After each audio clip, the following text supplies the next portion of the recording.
ng bayan, maasahan anumang panahon. Magandang oras po sa ating lahat. Narito ang update sa lagay ng panahon ngayon at sa susunod na 24 oras.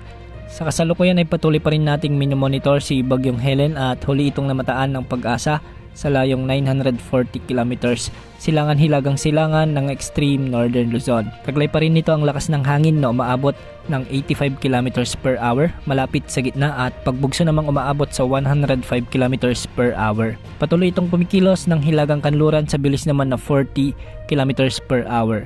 Ayon sa Pag-asa, anumang oras simula ngayon ay lalabas na ito ng ating area of responsibility. Ito ay may international name na pulasan at posibleng tumbukin naman ang Eastern China muli, gaya na kapagtama ni Bagyong Ferdy sa bahagi ng Eastern China. Kahit papalayo na ang mga bagyong ito, nakakaapekto pa rin ang mga pag-ulang dala nito dahil sa pinalalakas na southwest monsoon o habagat. Dahil nga dito, asahan ang maulang panahon dulot ng southwest monsoon sa bahagi ng Zambales, Bataan, Occidental Mindoro, ang northern portion ng Palawan. Ang mga lugar na ito ay posibleng makaranas ng maulang panahon kaya posible rin ang mga biglang pagbaha at pagguho ng lupa lalo na kung may mga malalakas hanggang sa matitinding pag-ulan. May mga inaasahang pabugso-bugsong pag-ulan din dulot ng habagat sa bahagi ng Western Visayas, ang nalalabing bahagi ng Central Luzon at ang nalalabing bahagi ng Mimaropa.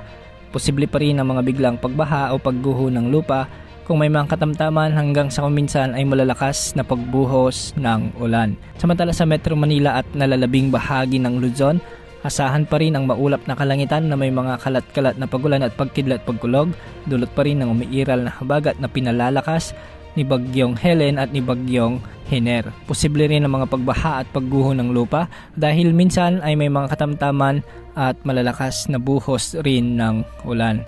Samantalang sa nalalabing bahagi naman ng ating bansa ay magiging bahagyang maulap hanggang sa maulap din ang kalangitan na may mga kalat-kalat na pagulan at pagkidlat pagkulog, dulot pa rin ito ng southwest monsoon. Narito naman ang heavy rainfall outlook dahil sa pinalalakas ni Bagyong Helen na southwest monsoon o habagat. Ngayong araw nga hanggang bukas, asahan pa rin ang malalakas hanggang sa matitinding pag-ulan sa bahagi ng Zambales at Bataan. Samantala makakaranas naman ng katamtaman hanggang sa malalakas na pag-ulan o katumbas ng 50 to 100 mm na pag-ulan ngayong gabi hanggang bukas sa bahagi ng Metro Manila, Bulacan, Pampanga, Calabarzon at ang Mimaropa. Samantalang bukas ng hapon hanggang pagsapit naman ng Biyernes ay asahan ang mga katamtaman hanggang sa malalakas na pag-ulan sa bahagi ng Occidental Mindoro, Zambales, Bataan, La Union, Benguet at Pangasinan.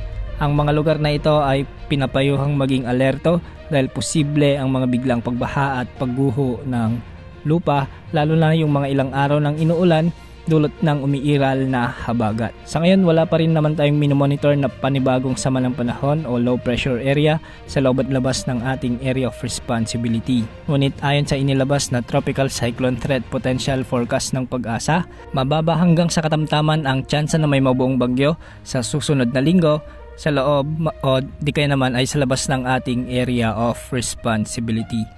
Patuloy nating i-monitor ang mga bagong updates ukol sa mga potensyal na sama ng panahon kaya maging alerto at maging mapagmatsyag sa mga balitang inilalabas tungkol sa ulat ng ating panahon. Yan ang update sa lagi ng panahon. Ito pong weather update ng bayan. Maasahan anumang panahon.